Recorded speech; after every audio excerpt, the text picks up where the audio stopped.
नमस्कार, मैं हूं संजय शर्मा। आप देख रहे हैं 4 PM न्यूज़ नेटवर्क।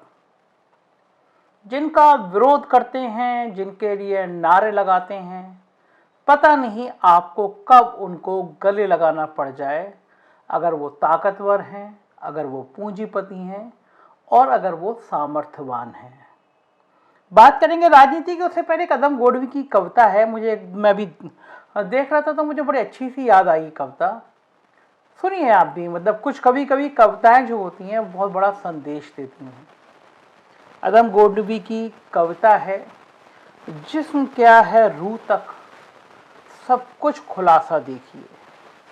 जिस्म क्या है रूह तक सब कुछ खुलासा देखिए। आप भी इस भीड़ में घुस के तमाशा देखिए। जो बदल सकती है इस पुरिया के मौसम का मिजाज। जो बदल सकती है इस पुलिया के मौसम का मिजाज। उस युवा पीढ़ी के चेहरे की हताशा देखिए। जल रहा है देश, जल रहा है देश, ये बहला रही है कौम को। किस तरह अश्लील है कविता की भाषा देखिए। मत्स्यगंधा फिर कोई होगी किसी ऋषि का शिकार। दूर तक फैला हुआ गहरा कुहासा देखिए। बहुत सारे संकेत और बहुत सारे अर्थ हैं इस कविता में। अपने अपने मन से व्याख्या कीजिए। मैं आज कुछ मूल बातों पे बात करना चाहता हूं। जनसभाएं हो, पार्लियामेंट हो, व्यक्तिगत बातचीत हो, संबोधन हो, उद्बोधन हो या संवाद हो। राहुल गांधी नारा लगाते थे, हम दो हमारे दो। किसी परिवार नियोजन का नारा नहीं, हम दो उनके दो, हमारे दो हमारे दो। मतलब मोदी और शाह, और उनके दो मतलब अंबानी और अडानी। ये देश जितना मेरा है उतना ही अंबानी का भी है, उतना अडानी का भी है। उनको किसी भी राज्य में जाने, वहाँ व्यापार करने या वहाँ रिश्तों की गर्माहट को कायम करने का जितना अधिकार मुझे है उतना ही अधिकार उन्हें भी है।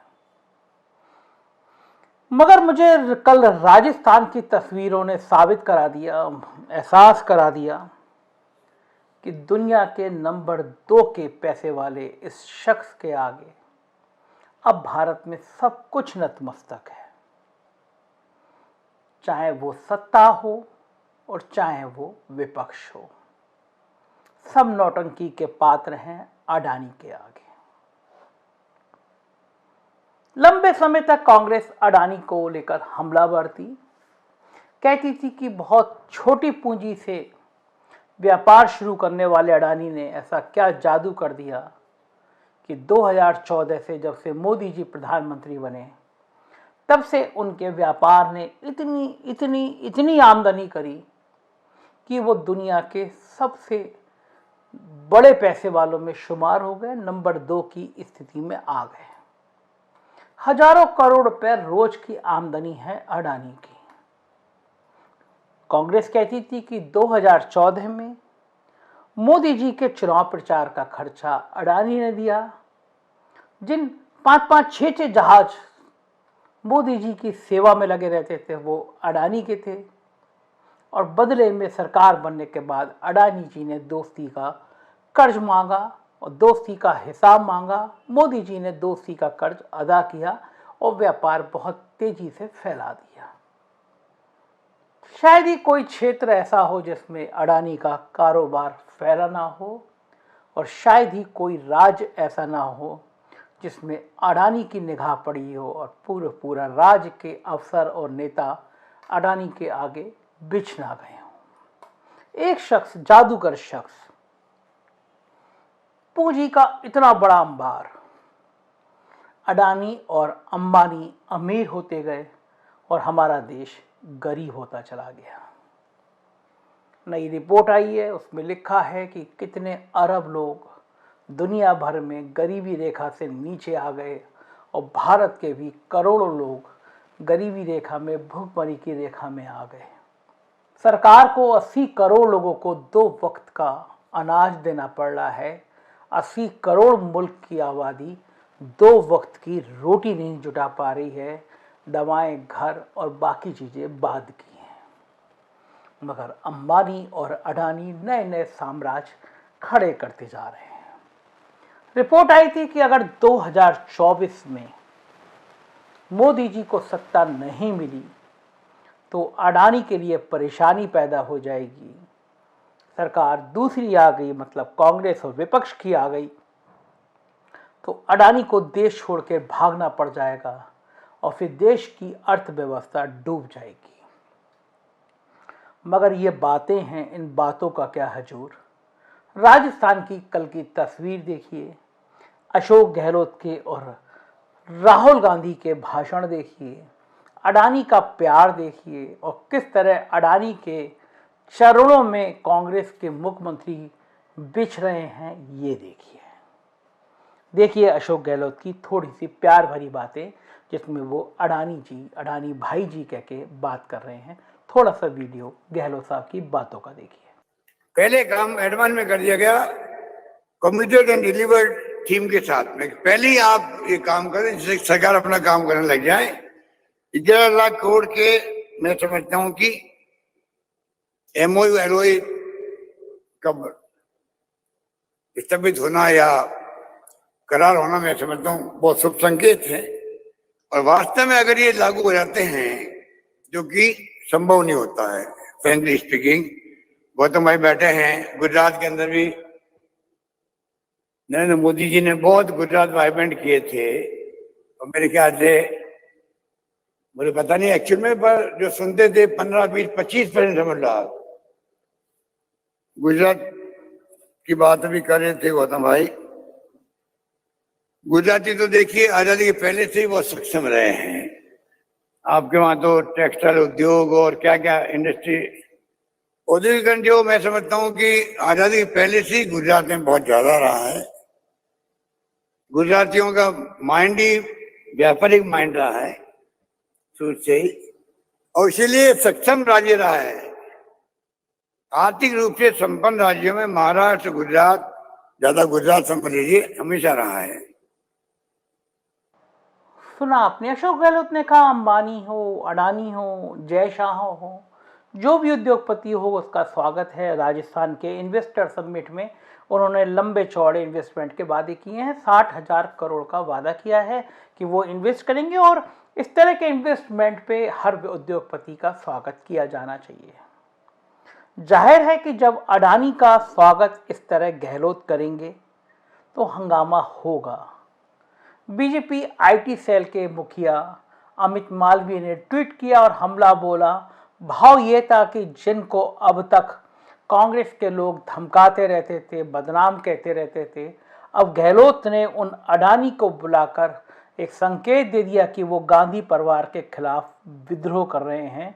अमित मालवीय का मानना है कि अगर अडानी को बुला दिया, इसका मतलब विद्रोह कर दिया गहलोत ने, क्योंकि अडानी तो भारतीय जनता पार्टी के हैं, ऐसा भाजपा के नेता ने संकेत दिया। यही नहीं, भाजपा के विधायक ने राहुल गांधी का एक छोटा सा वीडियो लगाया है, ट्वीट किया है।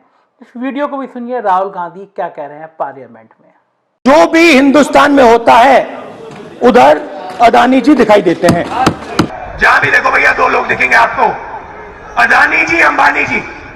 सुना आपने, विधायक सतीश पूनिया, इन्होंने ट्वीट किया, ये वीडियो लगाया जिसमें राहुल गांधी बोल रहे हैं। मेरा सवाल सिर्फ ये है कि आखिर वो कौन सा जादू है जो गौतम अडानी के हाथ में बंद रहता है? वो कौन सा तोता है जो सिर्फ गौतम अडानी के पिंजरे में रहता है? वो कौन सी ताकत है जो गौतम अडानी के हाथ में रहती है, जिससे सत्ता और विपक्ष सब उनके चरणों में लोट लगाया करते हैं?